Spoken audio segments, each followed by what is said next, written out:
Welcome back to the channel, guys. So today we're actually test riding the CL-X 700 Sport from CFMoto, and I'm actually I almost said Lex Moto then, there's too many motos.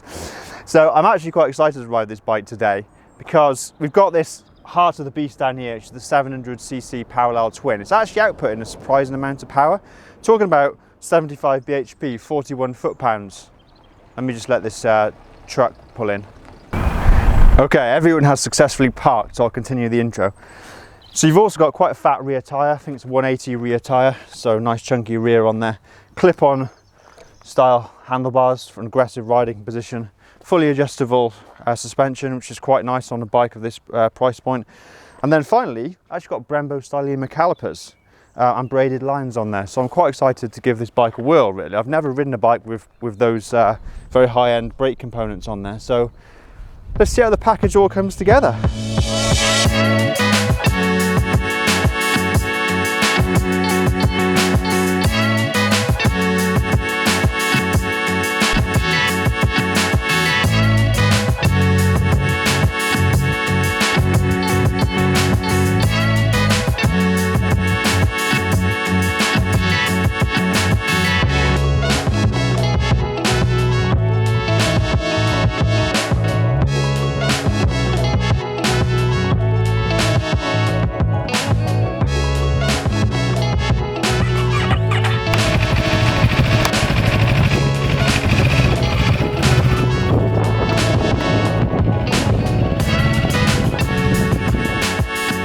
Finally on board, adjust these mirrors so I can see what's going on behind.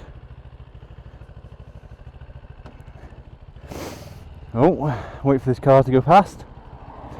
Right, we're finally off.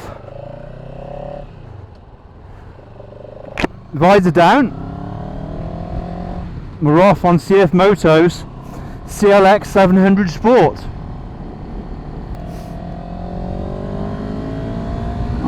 Whoa! That was a little burst of power. This bike is faster than you think, or it's faster than you expect.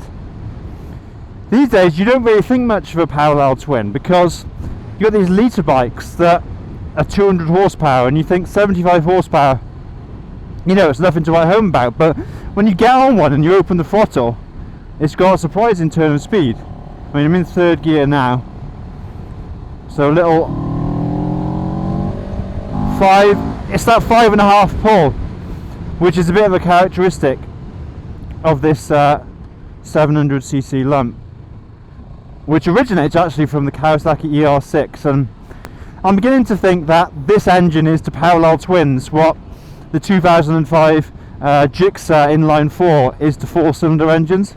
It's a bit of a beast, and it seems to be coming up in all different applications. Now this one's a little bit different on the CFMoto because they've actually increased the capacity from 649cc up to 698, so it's got a bit more poke.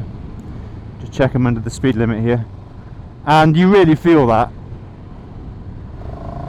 But it also has that characteristic 5.5k kick, which I've experienced many times on my own bike when I had the Kawasaki, but also on other bikes that are using this Kawasaki derived engine. Just biding my time until we get out of the 30. Let's prepare. Third gear. And you're not going to hear anything now because I'm going to rip the throttle open a little bit. Whoa! Wow!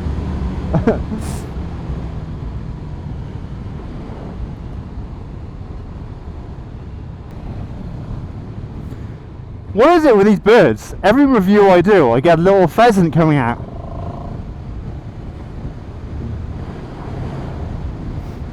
Right, off we go again. I've had to change my camera around because I realised with the lean, my body lean on this bike, I'm not going to get any really decent footage. It's a bit too forward facing with the chest mounted camera.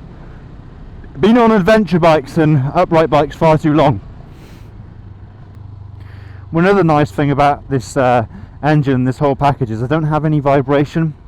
It's a real pain when you got vibration coming up through the bike, but it's actually crystal clear through these little bar end mirrors.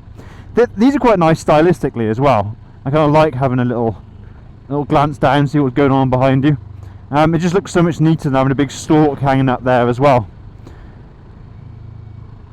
So nothing through the mirrors. Seat is fairly firm, but there's no vibration coming up through it, and same as the bars. In second gear, this thing just wants to take off there. I have to change up just to take away the temptation as we're in a 30. It revs to about 8,000 and the power kicks in around 5.5, and you do get a noticeable surge of power, which is actually quite fun. You know, people are obsessed about having flat torque curves these days, but coming from 600cc sports bikes, I kind of like the revvy nature where, way, suddenly, yeah, it goes into a little bit of a warp speed. Good fun. Okay, so we better start doing a proper review of this bike then, haven't we? Rather than just waffling on. We got KYB adjustable forks up front, same in the rear, I believe, 20 clicks of adjustability on the rear shock. So far I'm finding the ride nice and firm. The bike feels really flickable and controllable. I like that. As I mentioned, I've got the 180 on the rear, and so you've got the performance.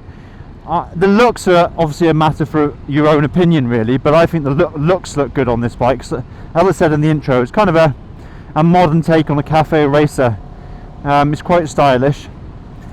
Got the clip-on bars with the bar end mirrors, and you've got this kind of carbon effect. A lot of people on classic bikes today, isn't there? Carbon effect everywhere with the black and silver. They do also do a blue variant as well, but I'd probably go for this colour if I was to buy this bike myself, which is nice. Up front you've got an LCD screen. Now, people these days are kind of getting used to a TFT, so that will probably be updated. Oh, there's another squirrel. We could do a wildlife show as well as a motorbike show. The TFT screen, which you get on most bikes, I say most, getting on more bikes have it than don't. People are becoming accustomed to that, so that's made this look a little bit old hat. But as far as an LCD, it's got all the information you need. It's got obviously the fuel, revs, everything's quite clear. I don't have any issues with the LCD screen.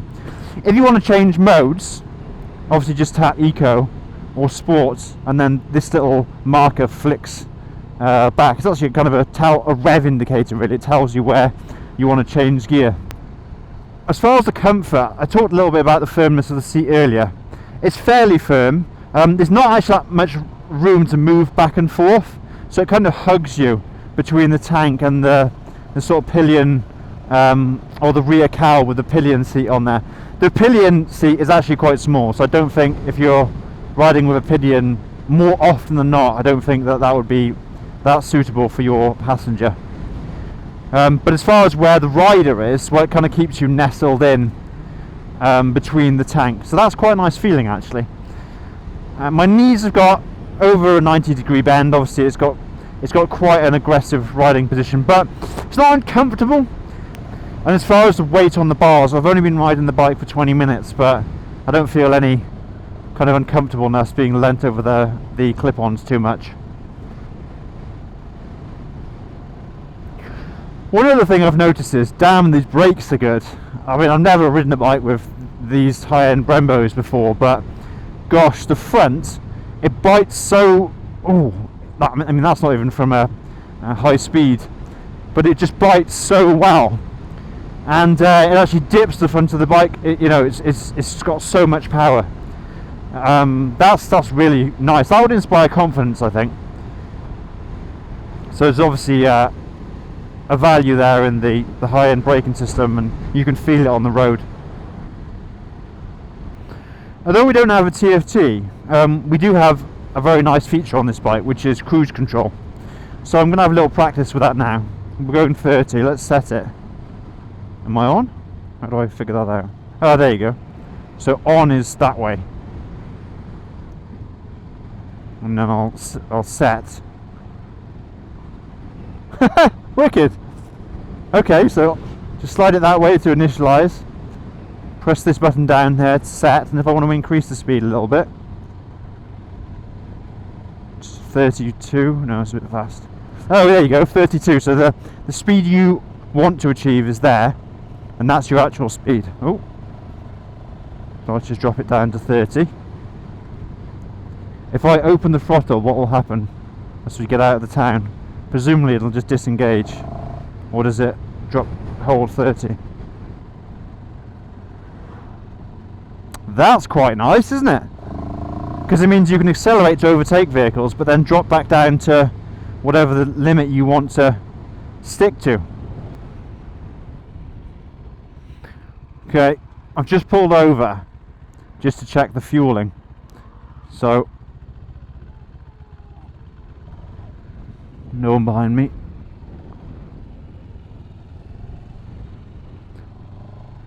So that was almost from 0, sort of 5, and then up to 10 miles an hour. Okay.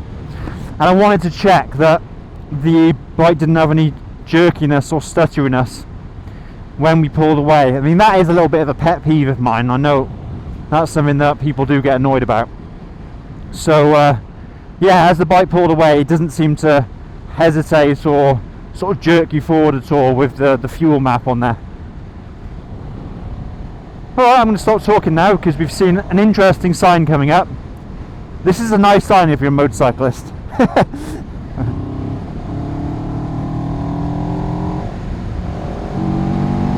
Just had a little play along there, and again I'm amazed at how good these brakes are. I mean, I've definitely made that consideration. If you're thinking of buying a bike like this to blip about on, have some fun on the weekend, you could even use it for commuting. I wouldn't probably enjoy it on a motorway, but if you are using the bike for a bit of weekend fun and B-road blasting, then these brakes are definitely an asset to have, and I'd probably make them a consideration. One thing we haven't talked about yet with the CFMoto 700 is the price, and this is where things get really interesting, because the bike's priced at £7,000, which is really good value for what you get. That's one of the best things about the Chinese brands, really. You get loads of nice componentry, decent power output of the engines, the style is there, the performance is there, the technology is there, we've got cruise control, and it's really affordable. That's something they kind of bring to the market that perhaps is against the trend of bikes getting more and more expensive, more and more toys, but higher and higher price tags on them. So we're at £7,000 for this, and this obviously undercuts the Triumph Trident, perhaps the Yamaha MT-07, which has crept up in price over the years. So really it's a new contender with more power, nice standard features like cruise control. It's got a lovely powerful lump, yeah, I already mentioned that, and it's very affordable. Oh, whoa! Some nice bends on this road, to be fair.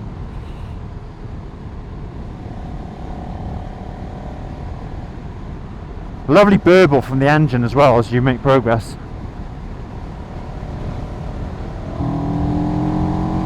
See, 5.5, and all of a sudden things get really interesting. Whew, once again, yeah, you open the taps on this thing and whatever's in your rearview mirror disappears into the distance. It's quite surprising. I think it's a noticeable jump up from the other bike I rode, the Moto Morini 6.5. That 60 to 75 horsepower, the 15 horsepower difference, definitely noticeable, and that only equates to an extra 50 cc's, because you're going from 649cc up to 698.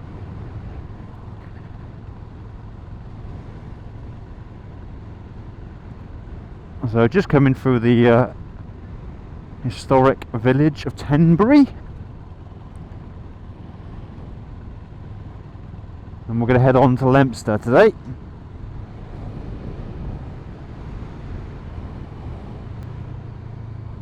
There's a lovely burble from the exhaust as well, and a little bit of when you get it on overrun, it sounds lovely. imagine this with an Akrapovic system or something on it, it would sound really, really good. It already sounds good as it is. Just finished the ride out on the CFMoto CL-X 700 Sport, and to be honest, it was just great fun. It's just a hoot to ride. The parallel twin are just so sort of energetic. It just wants to be opened up, and after 5,500 RPM, the thing just, whoa, just takes off. There's a noticeable sort of like shove, which I found really enjoyable. I know some people like to have the flattest torque curve in the world, but I think it's a bit of excitement when you can just see the revs increase and all of a sudden you get that huge pickup. I personally like that. Handles really well too. I mean, it's got the fat rear tyre on there, it's got fully adjustable suspension, upside down forks, and you can just tip it into bends. I was kind of hanging off it a little bit on some of the sweeping bends. It just kind of thanks you for riding it like that, really. Oh, the standout feature has got to be the Brembos, the Stylemas. They are just incredible. I haven't actually ridden a bike with those brakes before, but the stopping power is surprising. I was just squeezing the brake. I wasn't even grabbing a handful. I was just sort of squeezing it on, and it just takes away the momentum, just pulls you down in speed. It's incredible, really.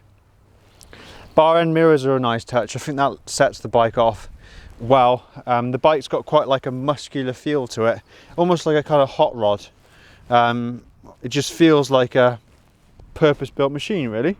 A couple of things I didn't like. I think the TFT, or the lack thereof, we got an LCD on this unit. Although it is a good LCD, I think now more and more bikes are going to be equipped with TFTs, so perhaps that's something that's going to date the 700 a little bit. And also, when you're off the bike, you can click the indicators off and you can hear an audible click, and same with applying left and right. When you're on the bike with my gloves, which are winter gloves, I couldn't actually feel it, which was a little bit of a felt a bit weird. Obviously the light goes out, so you know your indicators are cancelled, but I would prefer that to click a little bit louder. The cruise control though, that's particularly nice. That actually does switch back and forth to set it on, and then you just press set. It's all quite straightforward. A lot more simple than cruise control in a lot of cars, actually, the way they've designed it. Also, you can accelerate out and then take your hand off the throttle, and then it will drop back down to the cruise speed, and maintain that, which was nice. Yeah, so good little bike, really. £7,000, cheaper than all the competition. And if you are in the market for a bike like this, I'd probably suggest coming and giving it a test ride, because yeah, it's got a lot going for it, as this one. The alloys as well, I should mention quickly, they're kind of a gloss with rim tape as well, which kind of sets it off, as do the little bits of carbon effect here and there. But yeah, nice bike.